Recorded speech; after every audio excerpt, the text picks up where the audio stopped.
Hello दोस्तों, नमस्कार। मेरा नाम है गौरव और हम स्टडी पॉइंट पर और हमारा काम है स्टडी करके हमारे जो पॉइंट है उनको क्लियर कराने का। तो देखिए, जो आज का जो हमारा टॉपिक है, क्या हमारा भी टाइम आएगा? हाँ, बिल्कुल, क्योंकि जो हम काम करते हैं, हम किसी चीज़ पे फोकस करते हैं और हमें किसी भी चीज़ की लगन होती है कि हाँ, हम ये कर सकते हैं। देखिए, जिद भी है ना, जिद का मतलब ये नहीं होता कि किसी चीज़ की जिद नहीं, जिद में भी कामयाबी का स्रोत होता है। जैसे कि हम बहुत से जो यूट्यूब भी है या बहुत से जैसे अच्छे आदमी हैं जिनसे हम वीडियो देखकर उनकी यूट्यूब पे या एनी ऐप पे भी हम उनकी वीडियो देखकर हम मोटिवेशन के लिए देखते हैं कि हमारा मोटिवेशन बढ़े।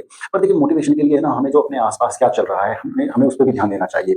जैसे कि हमारे जो पीछे स्क्रीन के पीछे जो जिन पे फ़ोटो लगा है, हम उनके सारों के के ऊपर बात करेंगे कि देखिए, इन्होंने ना जितनी भी स्क्रीन के पीछे फ़ोटो लगे हैं, आज हम इनका सबका ये नीचे से लगे एक सामान्य परिवार से निकले हुए बंदे हैं और आज कहाँ पहुँचे हुए हैं, अपनी मेहनत, अपनी लगन। तो हम इनके बारे में आज पूरा विश्लेषण करेंगे और एक-एक करके इनके बारे में बात करेंगे। पर पहले मैं एक छोटी-सी कहानी से शुरू करूँगा। देखिए, एक आप जानते हैं एलोन मस्क। एलोन मस्क जो अमेरिका के स्टारलिंक के ओनर हैं और आपको पता है ये वर्ल्ड में नंबर 1 पे, 2 पे, 3 पे इतने पे चलते रहते हैं, ऊपर-नीचे होते रहते हैं। तो इनसे किसी ने ना न्यूज़ में ये मतलब ये एक इंटरव्यू दे रहे थे, जो एंकर था उसने इनसे पूछा कि सर, आपको मोटिवेट इतना इतना मोटिवेशन आपको आता कहाँ से है? और देखिए, सबसे बड़ी बात ये है कि हमें जो सुनने में आया है वो ये है कि आपको 24 घंटों में से आप 20 घंटे काम करते हैं। तो इतना मोटिव आता कहाँ से है? इतनी मेहनत मतलब ऊर्जा अंदर से आती कहाँ से है? तो उसने कहा कि मैं समझ नहीं पाया ये आप क्या कह रहे हैं। तो एलन मस्क से फिर उसने पूछा, एंकर ने थोड़ा घुमा के बात को, कि सर, मैं आपसे ये कहना चाहता हूँ कि देखिए, जो कि मतलब कि इतनी लगन से आप काम करते हैं, इतने फ़ोकस से आप काम करते हैं, तो ये मेहनत आप इस मेहनत काम करने की ना ऊर्जा अंदर से कहाँ से आती है? इतना मोटिवेशन आता कहाँ से? तो एलन मस्क ने कहा, देखिए, आपकी बात समझ में नहीं आई है, पर फिर भी मैं आपको एक बात बोल देता हूँ। मोटिवेशन काम करने के लिए मोटिवेशन की ज़रूरत है ही नहीं है। देखिए, मुझे काम करना है, ठीक है? मोटिवेशन क्या ज़रूरत है? काम करना है तो करना है। सपोज़ कीजिए कोहली हुआ, कोहली से आप ये पूछें कि भैया आपको मोटिवेशन कहाँ से आया क्रिकेट खेलने का? तो वो यही कहेगा, भाई मुझे मोटिवेशन की क्या ज़रूरत है इसमें? मुझे खेलना है तो खेलना है। तो भाई खाना खाना है या पानी पीना है, इसके लिए कोई मोटिवेशन नहीं चाहिए। पानी पीना पीना है, खाना खाना है तो खाना है। तो इसीलिए हमें ना हर चीज़ के लिए मोटिवेशन की ज़रूरत नहीं। बस हमें ये चीज़ देखनी है कि हमें करना है। चाहे उसमें हम किसी चीज़ फ़ोकस रख लिया, गोल रख लिया, हमने एक जिद से रख लिया कि भई हमने ये गोल है और हमें इतने दिन में क्लियर करना ही है। तो उसके लिए देखिए, सबसे पहले हमें ना अपने देश के जो प्रधानमंत्री मोदी जी हैं, उनके ऊपर बात करेंगे। देखिए, आपको भी पता है, कोई चाय वाला भी कहता है सामान्य परिवार से निकले हुए हैं। बहुत से लोग कहेंगे कि भई आप पॉलिटिक्स के हैं तो आप मोदी जी की ओर से उठा रहे हैं, क्या आपको इलेक्शन के लिए टिकट-विकट चाहिए? नहीं, नहीं भाई, मैं पॉलिटिक्स से बहुत दूर हूँ, ठीक है? पर किसी की अच्छी चीज़ें के बताना और किसी ने अच्छा काम किया तो उसको सराहना देना बहुत ज़रूरी है, ठीक है? और ये आइडल भी हैं, तो इसलिए इनसे हमें ना बहुत कुछ सीखने के लिए मिलेगा। देखिए, सामान्य परिवार से आए हैं, आज प्रधानमंत्री बने हैं, ठीक है? और मतलब 3 बार बन चुके हैं, तीसरा जो चल रहा है इनका सीज़न। तो आप देखिए, इनको कितनी थ्रेट मिल रही है। इधर से बांग्लादेश से यूनिस कह रहा है कि भाई हम चिकन नेक काट देंगे, हम इधर ये जो सेवन सिस्टर है इनको ले लेंगे, ठीक है? इधर से पाकिस्तान मोदी जी के बारे में कुछ ना कुछ थ्रेट देता रहता है, हम ऐसा कर देंगे, पीओके ले लेंगे इधर से। तो कुछ ना कुछ थ्रेट रोज आती हैं। इधर से अमेरिका का जो ट्रंप है, डोनाल्ड ट्रंप, वो भी बोलते रहते हैं। तो मोदी जी ने आज हमें कॉल किया, मुझसे कहा कि भाई हम रूस से पेट्रोल लेना या जो कच्चा तेल है लेना बंद कर देंगे। तो ये देखिए, मतलब कितना प्रेशर बन रहा है। एक 75 ईयर्स के हुए हैं मोदी जी, तो इस उम्र में कितना प्रेशर आ रहा है चारों ओर से। आप भी देख रहे हैं बांग्लादेश में क्या हो रहा है, श्रीलंका में क्या हो रहा है। तो एक तरह से इधर चीन भी डोंगलांग में कुछ कहता रहता है कि ये मेघालय साइड से मेरा है, और इधर से नेपाल भी कभी-कभी भारत के विरोध में कुछ ना कुछ कहता रहता है। यहाँ तक कि उसने अपने नोट में भी कुछ भारत के कुछ हिस्से को दर्शाया है। तो आप ये चीज़ देखिए कि इतने थ्रेट के बाद भी एक आदमी शांति से कति बनाया हुआ है और अपना काम धीरे-धीरे आगे कर रहा है। आप भी सुन रहे हैं, आज ब्रह्मोस में आज मेघ मिसाइल, आज हमारे टैंक है, आज सैटेलाइट छूट रही हैं, आज चंद्रयान पे जा रहे हैं। देखिए, नई-नई चीज़ें रोज़-रोज़ सुनाई दे रही है। मतलब धीरे-धीरे इकोनॉमी तो बढ़ती जा रही है, आदमी का विकास भी होता जा रहा है। देखिए, जैसे कि अभी भारत में क्या नाम है, खुद के एरोप्लेन बनने लगे हैं, बल्कि अभी जो जेट के इंजन है वो अमेरिका से आ रहे हैं। फिर भी हमारा रूस के साथ मिलके हम अपने जेट के इंजन बनाने के लिए, हमारी जो इसरो है वो तैयार हो चुकी है, और डीआरडीओ भी बहुत से मतलब कि हथियारें बनाने लग रही है हमारे देश। तो जो और कुछ जो डीआरडीओ ने हमारे विदेशों में बेचे भी हैं, हमारे जैसे कि कई देशों में। तो इस चीज़ से आप देखिए कि कहाँ से तो देश खरीद रहा था। हम कभी रसिया से खरीदते थे, कभी रूस से खरीदते थे, फ्रांस से खरीदते थे, ब्रिटेन से खरीदते थे, ड्रोन खरीदते। तो अब भारत खुद बनाने लगा है, तो आराम-आराम से हम जो युद्ध के हथियार हैं बनाने के लिए आगे बढ़ते जा रहे हैं। अपने टैंकों को और अच्छा बनाते जा रहे हैं।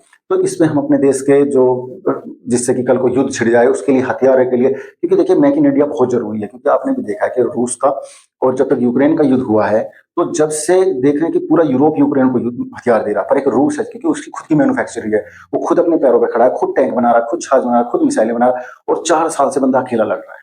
तो ये भी देखिए, तो इस चीज में देखिए कि जब आप अपने खुद विकसित हो जाते हैं, आपको किसी देश की जरूरत नहीं पड़ती है, और आप खुद हथियारों में, तो जब उस समय आप युद्ध करते हैं किसी देश से, तो आप जरूर जीतते हैं। तो देखिए, इसका जो असली जो सार है हमारा मोदी जी का, वो ये है कि शांति। देखिए, गुस्से में आदमी सदा खो देता है, पर शांति में आराम आराम से कुछ ना कुछ पा लेता है। हम अच्छे समय के लिए बैठे हैं, क्योंकि जब आदमी का अच्छा समय आता है, आदमी को उसी वक्त जवाब देना चाहिए। तो इसलिए ये हमें सीखने को मिलता है कि देखिए, मोदी जी कितनी शांति से बनाए हुए हैं, जो कि आज के टाइम में कहते हैं ना कि पड़ोसी भी 10 बार गाली दे तो आदमी पर पलट कर उसका जवाब जरूर देता है। पर देखिए, यहाँ मोदी जी आराम से शांति से बैठे कि नहीं भाई, जवाब देंगे, पर ऐसे टाइम पे देंगे जब हम इधर से आधा अपना क्या नाम है चिकन नेक पूरा कर लेंगे, और इधर से जो पीओके है वो अपना पूरा लेके पूरा पाकिस्तान का जो अपना सिंध है वो भी अपने में आ जाएगा एक दिन। और उस दिन पता लगेगा पाकिस्तान को कि जो शांति है वो आराम आराम से हमारे जो सपने, हमारा जो मिशन है उसको पूरा कर सकती है। तो दोस्तों, जो उससे अगला है जो हमें है रसिया। देखिए, रसिया का जो है, आपने भी देखा है कि जो पुतिन है, वो अब जो डोनाल्ड ट्रंप है वो ये कह रहे हैं कि भाई आ जाइए, टेबल टॉक कर लेते हैं, और जो यूक्रेन है उस पर बहुत परिश्रम दे रहे हैं कि भाई जो इसने जीत लिया है रूस ने, उसको आप दे दीजिए, और अपना ही मतलब कि जहां तक रूस आ चुका है उसको दे दीजिए, और आप इसको यहीं पे युद्ध रोक दीजिए। पर रूस क्या कह रहा है? रूस कह रहा है नहीं, मेरी शर्त होगी, मैं अपनी कंडीशन पर ही सीज फायर करूंगा, उससे पहले मैं सीज फायर नहीं करूंगा। तो देखिए, एक बंदे ने जो कि डॉलर के विरुद्ध एक ब्रिक्स बनाई है रशिया के राष्ट्रपति ने, पुतिन ने, और अमेरिका को पहले ही वो समझ चुके थे इनको आज ना कल तो ये डॉलर से हमें बाहर निकलना है, कि अमेरिका की जो असली शक्ति है ना वो डॉलर है। और जिस दिन उसका सिक्का, कहते हैं ना किसी आदमी का क्या करता है, सिक्का चलता है, तो जब हम किसी का सिक्का बंद कर देंगे ना जिस दिन, तो उस दिन उस देश की इकोनॉमिक तो गिरेगी, साथ में उसका सिक्का भी गिरेगा, उसकी दादागिरी भी गिरेगी। क्योंकि जैसे ही वो वेनेजुला पे या किसी पे भी देश पे हमला कभी भी कर देता है, किसी के राष्ट्रपति को उठा लाता है, किसी पे भी जैसे किसी भी देश पे जाके अपने बम गोले गिर देता है, तो ये उसकी दादागिरी हटेगी। तीसरा हमारा जो टॉपिक है वो ट्रंप के ऊपर है। ठीक है, जो ट्रंप है वो आज के टाइम में हर जो देशवासी हैं उनकी आंखों में खटक रहे हैं, क्योंकि हर देशवासी देख रहा है भारतीय कि भाई कभी ये 500 का टैरिफ दे रहे हैं, कभी 50 तो हम दे ही रहे हैं, कभी 500 का टैरिफ बोल देते हैं, कभी देश के लिए कोई सैंक्शन बोल देते हैं, कभी वीजा रोक देते हैं इंडियन का, तो सबकी आंखों में चुभे हुए हैं ये।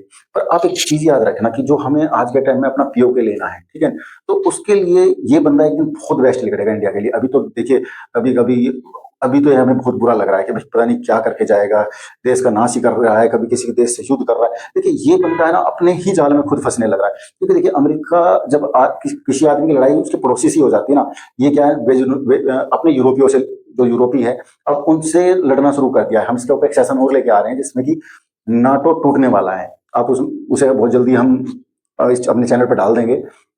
तो जो नाटो है अब ये उससे ही गुजरने वाला है, क्योंकि नाटो में ये 75% खर्च करता है, और बाकी जो नाटो का देश है, जो 32 देश है नाटो के अंदर, जो 31 देश हैं वो कुछ 25% खर्च करते हैं।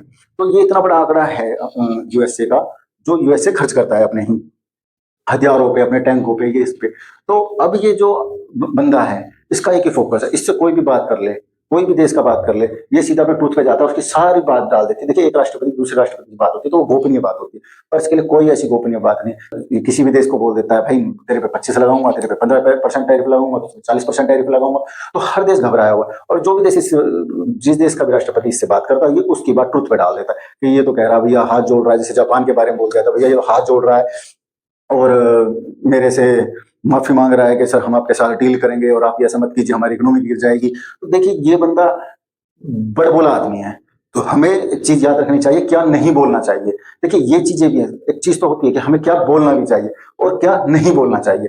तो इस ये बंदे से, जो डोनाल्ड ट्रंप है, इससे हमें ये सीख होती है क्या नहीं बोलना चाहिए। क्योंकि जब आदमी बोलता है तो वो अपने एक देश का राष्ट्रपति, तो वो अपने देश की पूरी जो भी, जैसे कि हमारे प्रधानमंत्री हैं, जब वो बात करते हैं किसी देश में जाकर, तो वो पूरे 150 करोड़ आदमियों के प्रतिनिधि हैं, और उनके बारे, उनकी ही आवाज में समझिए, जब वे बात कर रहे हैं तो 150 करोड़ आदमी बात कर रहे हैं उनकी आवाज में।